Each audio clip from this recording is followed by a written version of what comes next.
Hey guys, welcome back. bdckr here, and we're back with our weekly questions, comments, answers, and talk. That's Q&C&A&T series, where we look at the comments on our videos and we give answers, or we use them as a takeoff point for talking about things that are interesting to us, or basically just, do whatever we feel like, fill the space in what has become a vaguely podcast format where we podcasty where we occasionally make reference to what's on screen just enough that you can't actually use it as a podcast, and I guess also the fact that it's on YouTube. Podcastacious? Probably not that last one. So this is... You would know, you're taking linguistics. Yeah, that's true.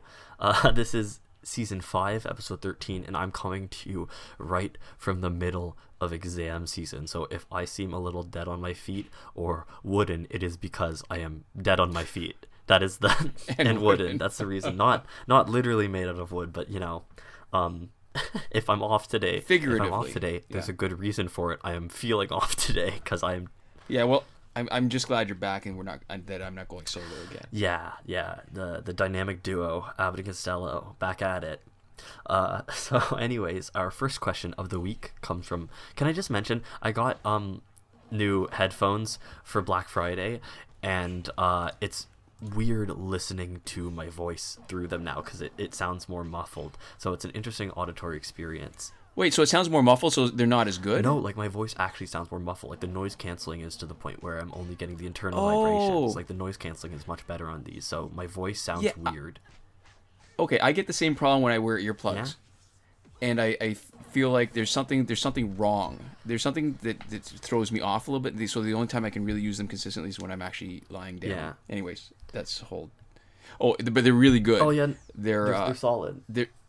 Yeah, the Moldex ones, they're the best. They're the most comfortable. I've never tried earplugs that have been more comfortable than that. I always hated the ones that had the flanges that were silicone, and they would irritate the heck out of my ear canal. Yeah, but anyways, so if it turns out people can have opinions on specific brands for earplugs, and these headphones are similarly pretty good from what I've seen from them so far. They're HyperX Cloud 2s, if that means anything to anybody. It didn't mean anything to me, but just in case you were curious. And I'd be curious if anybody's got recommendations for earplugs, because I've tried a lot of different ones. I've tried the ones that go in the ear. I've tried the ones that just sit on top of the ear, like the little the moldable little silicone plugs that you don't actually shove inside your ear canal. Yeah. And these are the first ones I found that have been useful for sleep. Anyways. I'm going to go ahead and say confidently that you probably know at least as much as anybody in our comment section will about earplugs.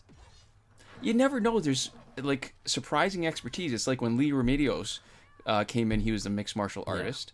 There was the iProphet works in special effects, and you know what? I can't. We're 3 minutes in. We haven't lost too many people. If you have something interesting, just about you, a skill you have, an expertise, or like a hobby, just anything, go ahead and leave that in the comments. It would be cool to kind of see what kind of people are regularly watching our videos. Just anything about yourself. If you want to do a little bio that you want us to read over, this would be a great time to send one. Oh, yeah, that's a great idea. Glad you thought of that. Because it turns out that a lot of people actually have interesting stuff about them if you ask. So this is us asking. Let us know if you have a fun fact that you would like to share. Go ahead and put them in the comments. Maybe we can read through some of them if there's anything that we can respond to. This doesn't seem like the kind of thing we could respond to, but if there's anything we can respond to, more fodder for Q&C&A&Ts is always good too. Oh, Norman Prentice was the horror writer, the award-winning horror writer that used to watch our videos too. Oh, that's true. Yeah, we've met some interesting people through this channel. That's just another way it's been really cool.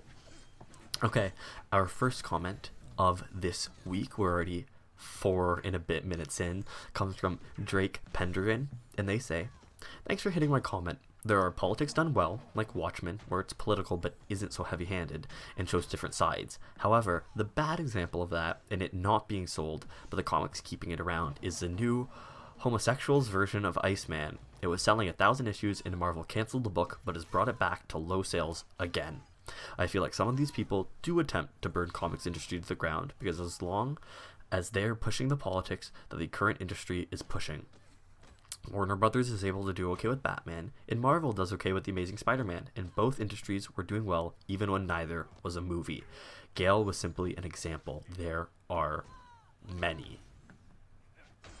All right, so this is a follow-up to the initial discussion about how politics and comics are tied in together, but really I think it's more, to me it's a bigger issue about politics and stories. And I want to point out just a couple of factual things. Marvel and DC have had a long history of trying to do spin-off comics that fail. They'll take a character, do a series as a testing point to see if there's interest in a longer running series, and sometimes they'll go longer. Like, for example, Black Orchid was a short story, 3-issue, Neil Gaiman and Dave McKean, and then they spun it off into a longer series. Longbow Hunters was Green Arrow, and they had some interest, so they spun it off into a ongoing series. But a lot of them fail. And what was I going to say? The fact that they tried something and it went away, that's a long-standing history, and comics have, in the last 20 years, have maybe had a history of just chasing the collector and burning a lot of bridges, trying to squeeze money out of their loyal readers without actually trying to bring new readers in. Yeah, and I want to say one thing, which is the argument, or I'm sure I'm going to say more than one thing, I don't want to say one thing right now, which is the argument that people are legitimately looking to burn comics to the ground. It just seems like a really bad faith one, because if you're positing that Marvel's putting out comics that aren't getting many sales, and that by this person making that comic, they're actively destroying what comics are. I mean, if they're like, burning comics to the ground doesn't do anything for them, right? Like, there's no benefit. These people are putting time and effort into something. Well, this is their livelihood, right? To some degree. Yeah. I mean, it's not like they have a better job, and while they're at it, they're just gonna do this vandalism thing, like a drive-by kind of burn it down and then go back to what they were doing before. Yeah, and so I think people can make content with a total disregard for the medium. I think tons of people do that, but I think the defining thing of people that do that is normally it's a cash grab. Right? Normally it's somebody actually trying to cash in and somebody trying to be successful. And even if somebody's making something and they don't care if it's successful, and they don't care if it's good, and they're not invested at all in its success, they're not actively trying to burn it down. Right? Like, the way to destroy comics is not like get hired on as a creator of comics and do a really bad job. Like that, I think we talked about this last time, but it's not a strategy. There's like checks and balances. Yeah. There's people that have to like what you're doing to let you stay in the job. And the idea that like a writer hates comics and is trying to destroy it, and the person that hired that writer and is actively making the decision whether or not the writer continues to have a job also hates comics and is also trying to like burn it down from the inside. There's too many checks and balances for somebody to be in it just to break it, and there's not enough incentive for somebody to be in it just to break it. If their goal is to make people, stop reading comics, they can't really do that. All they can do is make people stop reading their comics by making them really bad. Right. And so it's like, I actually also want to point out, related to that too, right? When you're saying about breaking the industry, I mean, that the industry was kind of broken already. It's part of the reason why DC ended up being sold to Warner Brothers, and why Marvel ended up getting sold to Disney. Marvel's actually gone into bankruptcy protection a couple times. Yeah, I think. It's like that joke where somebody's like, when people talked about the all-female Ghostbusters ruining Ghostbusters, they're like, sorry, Ghostbusters 2 already did that. Oh. It's like, yeah, all right, so one of the Ghostbusters movies, I don't know which one. I think was there 3? Yeah. Were there 3 Ghostbusters movies? Oh, I don't know. But yeah, I heard that joke. I mean, I saw Ghostbusters, the reboot, and it was okay. It wasn't, great theater or anything, but I think the first one was good. But a lot of that, how good it is to you, depends on where in your life you were when you saw it. Right? You know how chicks imprint upon the first thing that they see when they hatch from their egg? It's like that. Like, if you see, Star Wars or Ghostbusters or the Goonies or whatever at the right time in your life, I think it occupies a much more important place in that. Yeah. That mental kind of pantheon of like, like the best kind of what you consider the acme of movies, like your favorite ever. Yeah. And so, yeah, I think some people do like and I think it's possible to have a message overtake the story. I do think that that's a possible thing. I'm not saying that any of these people that have been used as examples are actually doing that, but I do think it's possible to have something really heavy-handed and have the message be more important than any of the content in it. But at the end of the day, those people who end up making the message more important are still acting in good faith because the message is important to them. Like, it's not because they're like evil people and wanted to take something somebody loved and slap a crappy message on it and then send it back out the door. It's because they think that this is a good piece of media to make, and that the message is, in the case that they don't have anything else interesting to say, these people probably think the message is what makes it good, and people just have a disagreement over that. So I think it's hard to, I think it's maybe unfair is the word that I would use to talk about people trying to like really like break the work industry that they're making, and especially like cause negative ramifications in the larger industry just because they're doing a message wrong. And I say doing a message wrong looking at it from your perspective, not mine, because I actually haven't consumed any of the content that you're specifically referencing here. Right. I want to point out in the last fight that just finished, and we're starting a new one now, but the one that just finished, you see, I didn't look at his gear, but Batman Ninja Batman clearly had a lot of damage reducing gears, because the first special 2 that Wonder Woman hit him with did hardly any damage, maybe 1/5 at the most, but then Aquaman came in, bled him out, and then after the 3 special ones, no problem. He was pretty much done. Sorry, so that's one of the reasons why this team is so good. I also want to point out, when I first saw this question, I actually follow this guy. He's a writer, Nick Mamatas. He's written a bunch of different things. He's actually the editor on Viz Comics now, but the one that I really liked was Under My Roof, about this kid who makes a nuclear bomb, and I would recommend it. It's a really short novel, but he actually had a whole thread about this, the related points about what role the comic books actually play now in the bigger corporation. So I'm actually just going to read that. And so he starts off saying, have you heard that hashtag SJWs don't buy comics?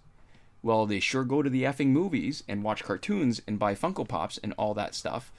All those new characters you don't like and don't sell? So what? They're cheap to produce, and if one hits in 10 to 30 years, it's worth it. Nobody with any skin in the game, except perhaps the freelancers working on the book and comic shop owners, care whether Korean Hulk or Gay Iceman is selling... Oh, he actually mentioned that. Or Gay Iceman is selling 5,000 or 10,000 copies. What matters is Korean Hulk, the motion picture, in the year 2029. Were characters such as Blade or Groot or Peggy Carter big deals when they were created very inexpensively and developed here and there slightly over the years? Here, nope. I'm going to take over just so that we have a little bit of variety. Yeah. Okay. Did they make some shareholders a wheelbarrow full of money in movies and TV in recent years? Yup. The whole get woke, go broke mantra coming from reactionary pseudo-fans just show how little they know about the thing that we call capitalism. Gee, they're right. Disney isn't making $150 to $200 million commercials for $4 magazines. Thanks for the brainwave, geniuses. Disney and Warner and others are making $4 comic magazines as concept experiments for future toys and films and cartoons and theme park rides and books for children sold in bulk at school fairs, etc. That some don't do so well in the short term doesn't matter at all. Yeah, okay, so I found Nick Mamatas. He's a bit of a rude guy sometimes. That's more of an acerbic tone than I would have taken. Yeah, but I used to follow him live journal. He always has something interesting to say. I don't always agree with him or the way he says it, but he's just so clever. He was the one that came up with the 3 and 9 rule. Have I mentioned that to you before? Yeah, and can I tell you what I think it is, and then you can tell me if I'm right? Yeah. It's if somebody's clever, you have to explain something to them 3 times and they get it, and if somebody, for your like average person, you have to explain them something to them 9 times for them to get it, and that's for like complicated ideas.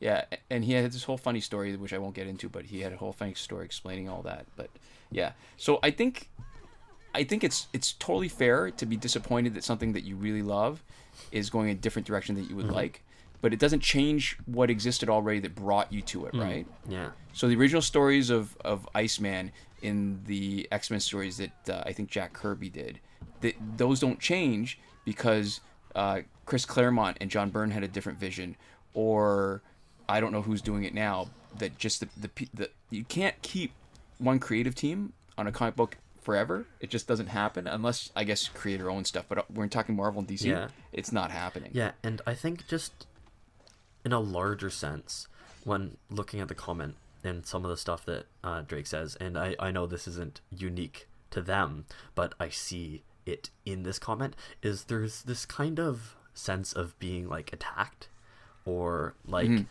at least the art that you like being attacked. And it's like, it's weird.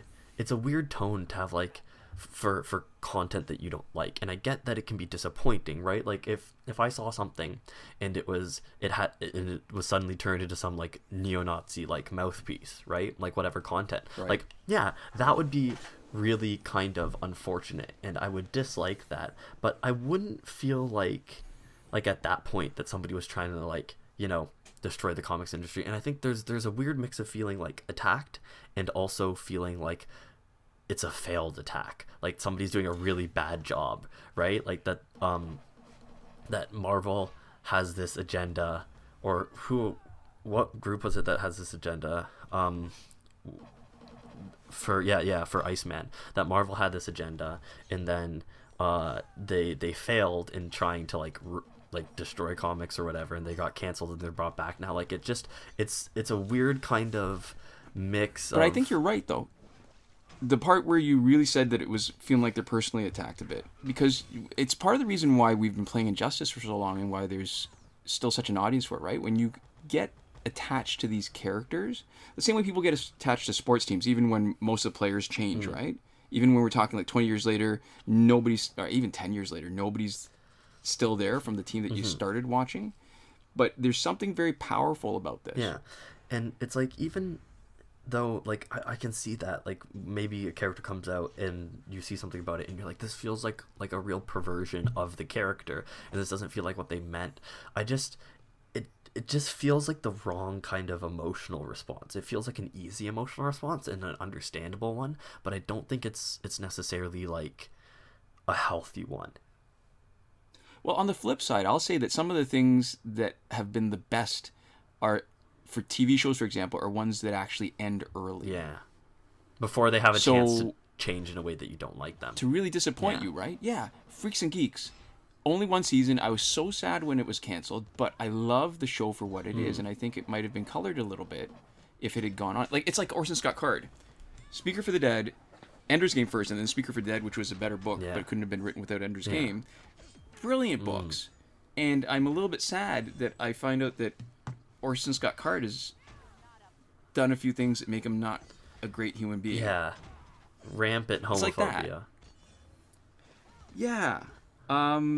So, you know, I totally get that. I understand where the feeling is coming from, but I think if you try to justify it in rational terms more than just, this is the thing that I like, I take it very personally when you change it and put it in a different direction, that's a totally legitimate complaint.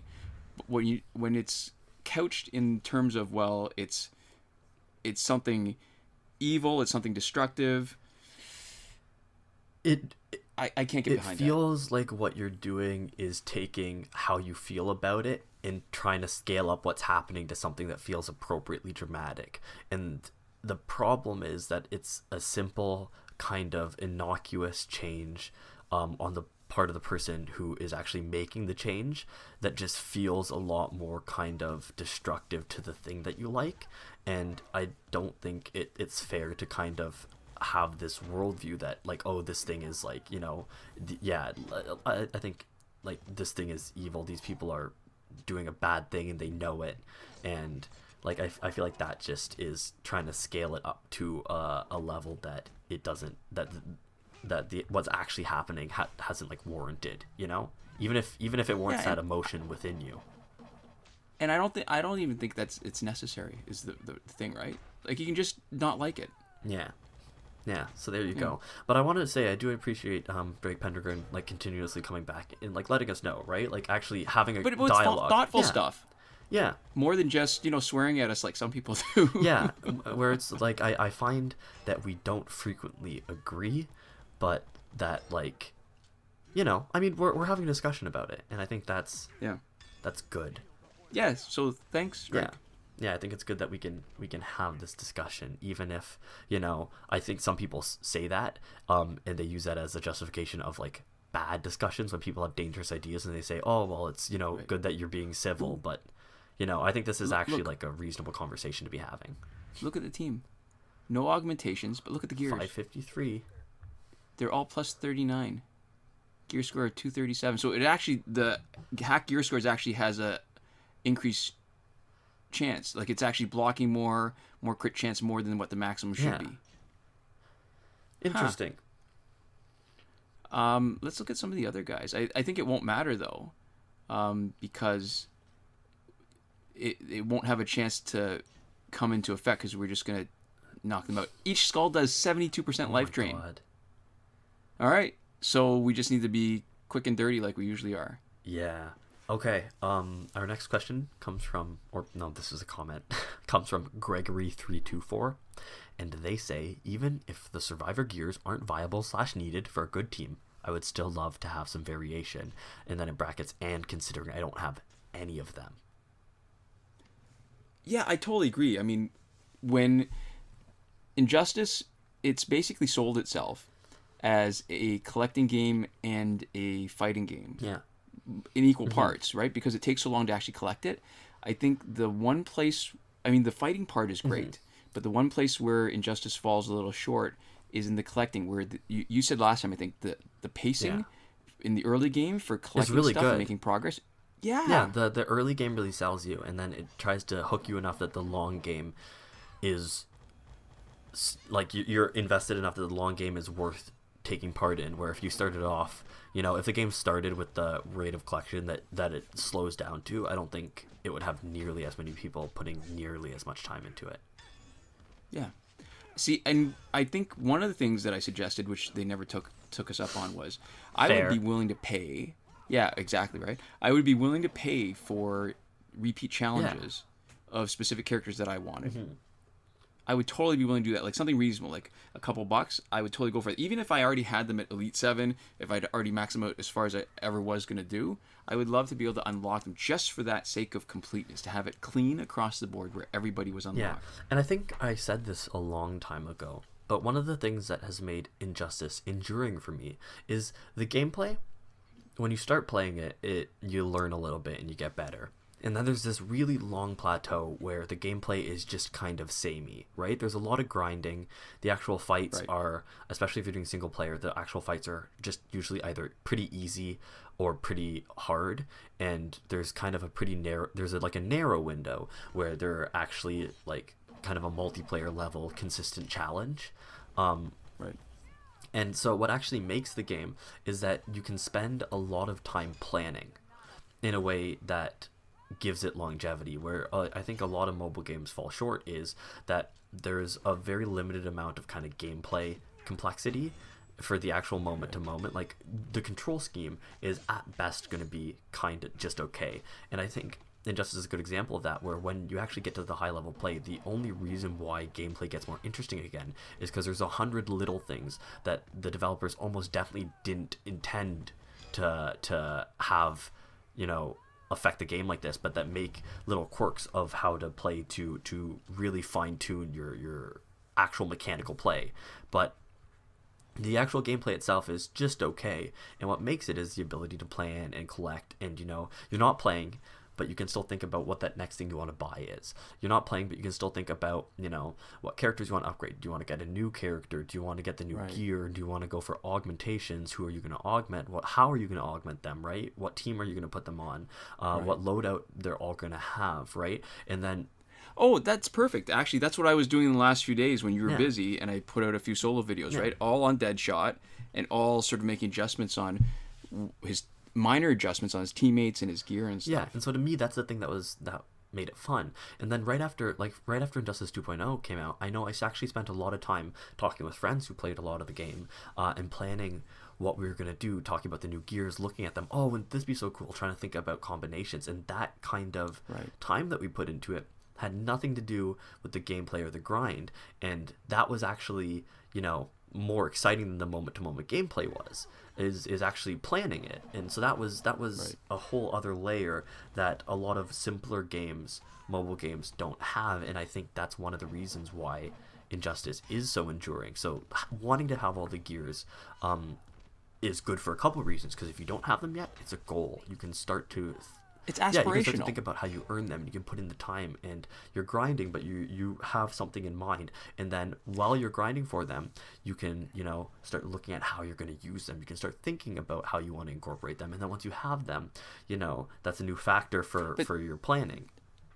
That's why it's so egregious when they take away opportunities, right? Mm-hmm. So when you can't get the survivor gears, that's way more frustrating. Yeah. Because you're still spending the time thinking about them, except instead of thinking about, oh, what am I going to do when I get them, you're thinking, oh my god, why are they not letting me get them, right? So you're putting the same kind of thought and effort, and maybe you're not thinking about them as much because they're kind of a lost cause. But when you think about them, it's not, ooh, I can't wait till I try them out. It's, man, I sure wish that I was able to use this content that they have right there. Yeah. Yeah. Yeah, I think we might be running out of time, actually. That's true. Maybe we can handle this one last question. This one comes from Awesomegamer241, and they say, wait, uploading 2 multiplayer videos in 2 days? Are you sure you're all right? And then there's like a laughing, crying emoji. And technically, actually, it's been 3 now in 6 days. Yeah, and 7 days. I guess the short answer is, I'm all right. Exam season has been a little bit tense, stressful, been a lot of work. So I've had better days, but I wouldn't say I'm not all right. Yeah. Well, maybe I should be the one to talk about this because I was doing them solo. Yeah. It's a bit of an experiment, and I'll say it's a failed experiment. It's been driven by a couple of things. So the first thing is that over the years, there have been a ton of ideas that we've had, right? Like you were talking about planning stuff, things to try out. And we'll get the footage, it's ready to go, and maybe an update hits, making it obsolete by the time we're done filming update stuff. Or it may not seem like it, but it takes a certain amount of coordination to get us both filming at the same time. Even worse now that we're recording in different locations. Yeah, and we both have responsibilities, right? Take up our time. Yep. Yeah, thank goodness for the second microphone that our patrons paid for, and quick internet speed, and a good, clean audio recording program like Audacity, and Rabbit, which lets us watch the same video feed at the same time. So, there's been stuff that we've had that we just never did, and so this is just a chance to just play around with that and try it out. And the second thing, which it shouldn't be, but it is having subscribers, right? And we've gotten into a bit of a routine with our Tuesday Q&C&A&T, and technically by the time most people see it, it's Wednesday, right? Because we do it late Tuesday, and our Thursday night recaps. And I've always felt like there should be some value in being a subscriber. Like subscribers should get something out of it. Yeah. And so I get that there's more than a few people who subscribe not because they want notifications when we publish something, but they do it as a sort of thank you for the content, right? But I've always thought they should get something out of having subscribed. So this is kind of, I don't know, unscheduled content that can be kind of a perk. So if you wouldn't normally be looking for our content outside of Tuesdays and Thursdays, being subscribed, you get notifications for this kind of stuff that's unplanned, a new glitch, which isn't that often. And but the reason why I say it's a bit of a failed experiment is that it feels like it's cannibalizing the views from our other videos, but I can't tell if that's because the last time we had new content was so long ago. Yeah. And there's usually a natural decline in our viewership. Yeah, so we'll keep an eye on that. And it was really surprisingly difficult to do that on my own. Yeah, I am impressed. Because honestly, I don't know how I would do that. I don't think I could just kind of ramble like that myself. And I think, that's the only reason that we've been able to keep doing these videos is that we kind of have each other to riff off of a little bit, that we can, bounce ideas off each other. And the dynamic of talking to somebody is important for YouTube videos, and neither of us can talk to somebody in a room by ourselves. We actually have to be talking to somebody to mimic that format, I feel like. Yeah. No, for sure. There's no way this channel would have happened without you, I think. Yeah. Yeah, same to you. So thanks for that. Yeah, thank you. It's been a pretty wild ride. Yeah, it's been a lot of fun. Okay, so can I talk about something that I've wanted to say, because we've been watching Jane the Virgin. Just like the first few episodes.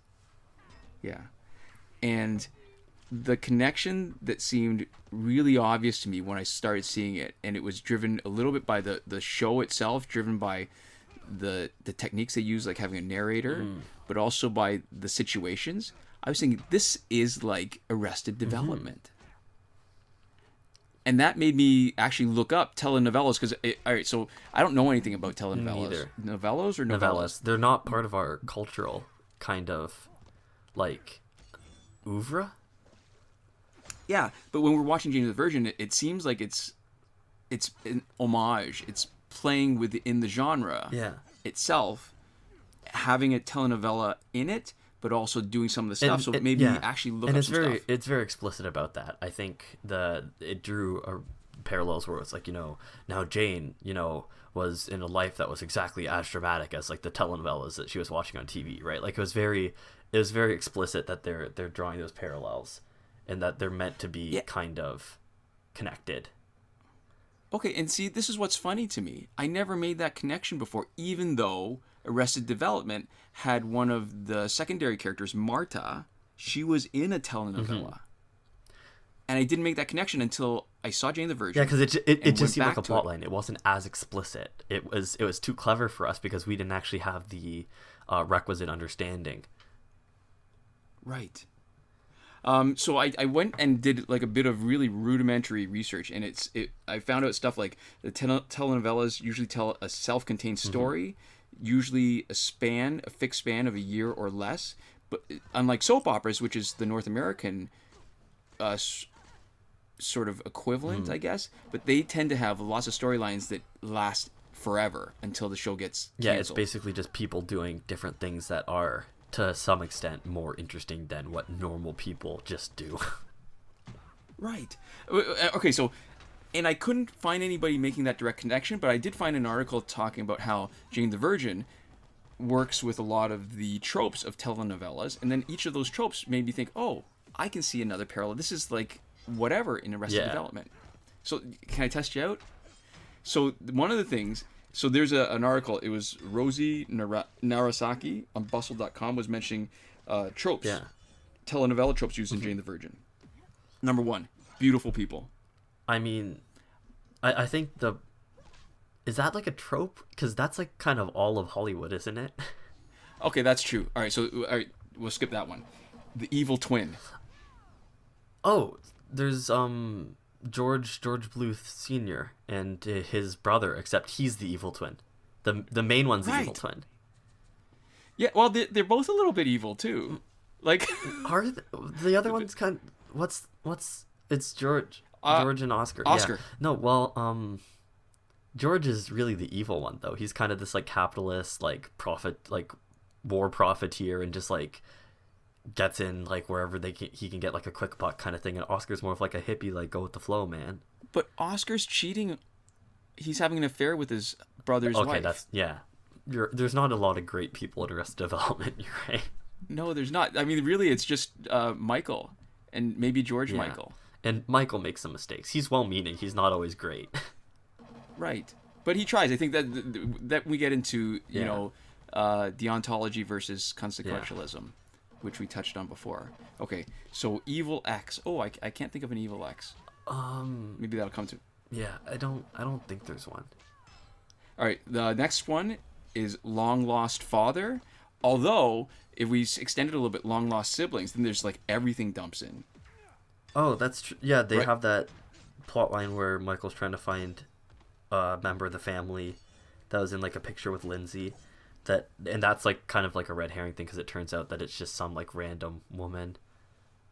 Right, but what's funny is the random woman is his real life sister. Oh yeah, okay, so that's Justine Bateman and Jason Bateman are brother and sister in real life, and she played the character that turned out not to be a relative. Yeah, that one's kind of a real life joke. You need to know about the people. Oh, shoot. You know what I should have said? Total spoiler. If you haven't watched Arrested Development, you probably won't be interested. But I don't think you'll remember enough detail. But we should have actually said we're going to be talking a lot about Arrested Development. And Buster's dad there's a whole plot line. Like, oh a whole yeah, they running keep on plot doing line. jokes about that, where he's like, where Oscar's with like Buster, and it's like, I wish I could see my dad, and it's like, he's like, well, maybe it's easier than you think, like. Oh, Steve Holt. Oh, that's true. And they do the thing where Job tries to like meet up with his like long lost son, and then Steve Holt is trying to meet up with his long lost dad. So they arrange like a meeting in this like park where all these meetups are happening, and they both just sit down on a bench, and they're not smart enough to realize that they're each other's, and they're like, it's like, oh, it looks like they've dished. You want to just like go grab a beer or something? And so they end up hanging out, thinking that they like missed the meetup. Right. Yeah. Then this next one's good. Forbidden Love. Okay. Maybe in George Michael. That one's very easy, and there's a bit of that with Buster and Lucille too. Yes. Not as explicit, but yeah. All right. So falling for the stepmother / pseudo incestuous. Well, we've already hit that there with Buster and Lucille too. Yeah. Yeah. Torrid affairs. Yeah, that happens a lot. Sort of especially the Michael actually. Yeah. Failed affairs actually. This is good. Hostage situation. What's that connection? Okay, so remember that episode where Michael accidentally picks up that woman who thinks is his mom's housekeeper? Oh, yeah. So he's basically kidnapping her? Yeah, and she gets like more and more like kind of agitated and upset, and he just doesn't understand because there's a language barrier. So he's like, yeah, no, like I'm bringing you there, don't worry. The boy fight video episode where Job and Michael are getting back at their dad, and they make arrangements with the painter to fake kidnap their dad. Oh yeah, and then there's the guy who loses the arm, and it's like, that's why. Right. That's why you should never try to teach your dad a lesson. Yeah, that was really good. Like Buster loses his arm too. That was yeah. Oh dang! All right, the fights are over. So we literally are out of time. But I want to point out that I'm actually really enjoying Jane the Virgin. If anybody's looking to us for recommendations, Jane the Virgin, really good show. There's a good chance that people have already watched all of it before. We're only a couple episodes in, so we can't recommend the whole series. But maybe like the first, 2 or 3 episodes. Yeah, but it's got the same vibe. If you like Arrested Development, I think you'll like Jane the Virgin. But an actual recommendation that we give more strongly is Arrested Development, at least the first couple seasons before Netflix picked it up. After that, it's not as good. Still good, though. Different. I guess that's the same kind of thing, right? I mean, we're talking about where it starts off really good. If it had ended after 3 seasons, we're disappointed that it's over, but we would have been really happy as its own thing. And the 4th and 5th seasons are weird. They're not as good. They have their moments. They have their moments of kind of really good jokes still. They're still, I think, as quotable as the initial seasons, but they're nowhere near as funny as the initial seasons. Oh, and I almost forgot the reason why I brought it up, because it ties into how... All right, so Arrested Development I appreciate more because of I appreciate more because of my understanding of its tradition, right? Yeah, its where it lineage. Comes from. Right. That's a perfect word. So it makes me appreciate Injustice the same way, because I know that those kind of fighting games started off with stuff like Double Dragon, and it really sort of reached its main perfected form in Street Fighter 2. And then it's a bit of a regression back to Injustice because the controls, right? You just have a touchscreen instead of like a joystick and 6 buttons and combos, that you've regressed a lot in terms of the user interface, but then they've come up with so many additions and sort of changes to make it a great game. So that's what made me think of bringing up Jane the Virgin, because it's, in a lot of ways, it's very much like how I appreciate Injustice, because I know where it came from. Yeah. That it feels like so much a better game because of it. So there we go. We're out of time to talk, but what we do have to do is thank all of our patrons. You can support us at patreon.com/bdckr, but who cares about that? Let's thank the people who have already made that decision. A huge thank you to Console Peasant, Eddy G, and Edwin Felix, who are supporting us at the highest last word tier. iProphet, who is supporting us at the Your Message Here tier, and Shawn, Farrell, and Daniel Simonson, who are supporting us on the credited level. So thank you guys so much, and thanks to all of you for watching. We'll see you guys next time. Komoda.